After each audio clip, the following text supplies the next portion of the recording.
Hi there, Gemini. This is Miss Joan, Miss Joan's Tarot on the Hill. And I'm talking to you about October 9th through the 15th. I have the 3 cards in front of me from the overview video. And I am shuffling the cards and programming them for you. Getting a good mix.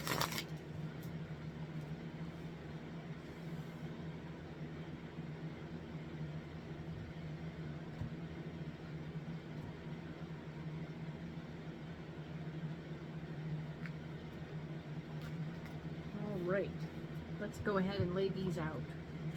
1, 2.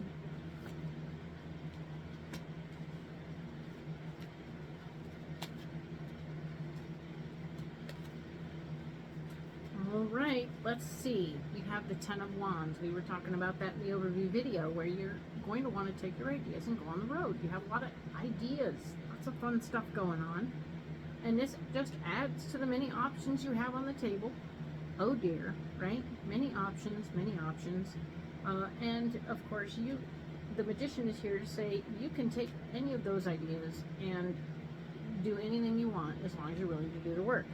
This is, of course, a 7 of Cups telling me that you have a lot of options on the table. So be careful what's going on here because while this all looks extremely active and movement oriented and forward pushing, 2 of Wands is here in the blocking department saying the door is not exactly open. You may be in a hallway full of doors, but you are not ready, you don't have a key yet, okay? So there's no key. Maybe it's okay. There is the gift of love is here, the Ace of Cups. The Ace of Cups is here along with the 2 of Wands saying that there's going to be joy, but it's going to be in the way of you doing what you wanted to do with all this wonderful hallway of doors. Interesting, right? So also is the 5 of Swords, you taking power back. Ooh. It's part of what's blocking you, it's also part of your solution, so that's fun. Which simply tells me that in some cases you'll be able to help, and in some cases you won't. So you'll have to use your discerning nature and your ability to tell what's what to decide, well, this is absolutely fabulous, or maybe it's not.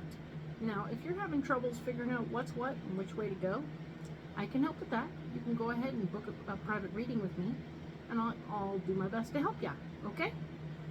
Cool, we could program the cards for you specifically, instead of just a general Gemini reading, all right? So then, yes, we were talking about having to be discerning about where some cases using your power to help will block, and in other cases it won't. It'll be part of your solution, all right? Just being able to make decisions is sometimes the big solution.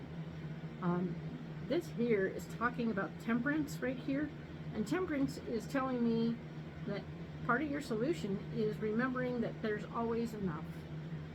We get caught up in there's not enough of this, or there's not enough of that, there's not enough time, there's not enough food, there's not enough me, there's not enough you, there's not enough anything. And that's a problem, because if you stay in that falsehood, you will be in big trouble. So we want you to pull out of the falsehood, remember the truth, which is there's always enough, and you can do whatever you need to do and get it done, as we learned last week, earlier in the week, right? Or this is all the same week, so everything happening here is happening here. So at the beginning of the week and at the end of the week. So you are part of your solution. That's a good thing.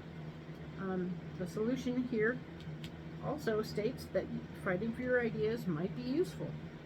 So, well, in some cases, fighting for your ideas is a bad idea. You have good ideas, we know that. And when there's no hermit nearby telling us not to talk about it, so we want you to go ahead and talk about it. Let's get busy here. Let's make sure that the universe knows what we're doing and how we're doing it and what we want to gain, all right? I love it. This is excellent. It's time for you to fight for your ideas as part of your solution, all right?